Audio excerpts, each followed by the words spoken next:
ئەوە سەرچاوەی ئاوی خواردنەوەی قەزای چۆمانە. وێڕای پیسیە و ئاوە کە شیاو نییە بۆ خواردنەوە لێڵی و قوڕاوی بوونی هەموو مەرجە تەندروستیەکانی لەدەستداوە. لەگەڵ ئەوەشدا ماوەی مانجێکە بەو شێوەیە ئاو دەدرێ بە دانیشتوانی سەنتەری قەزای چۆمان. ماوەی 2 مانگە بەس قوڕاو لەوە ملەتەی دێت لایەنی تەندروستی و مەرجەکانی تەندروستی هیچ تێدا نیە.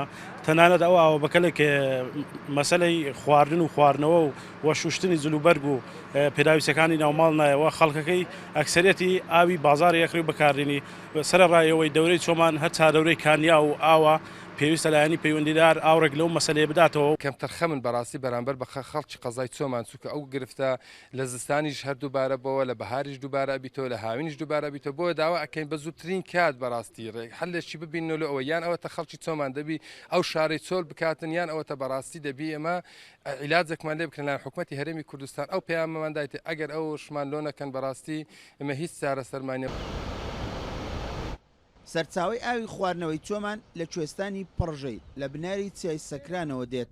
لە ئێستادا بەهۆی توانەوەی بەفر هەم ڕنگ و هەم پێکهاتەی ئەو ئاوەی گۆڕیوە شیاو نییە بۆ خواردنەوە. زۆری کۆبنەوەی بەفر و ئاستەمی شوێنی سەرچاوەکە کاری تیادا سست و زەحمەت کردووە.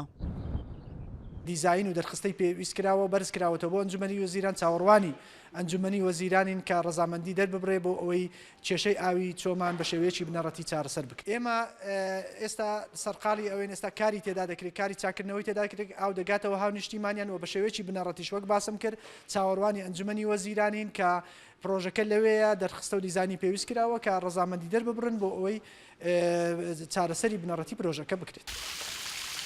ئەو پرۆژەیە لە ساڵی 2008 بە تێچووی زیاتر لە 3 ملیۆن دلار لەسەر بودجەی هێزی هاوپەیمانان و پەرەپێدانی پارێزگای هەولێر جێبەجێکراوە.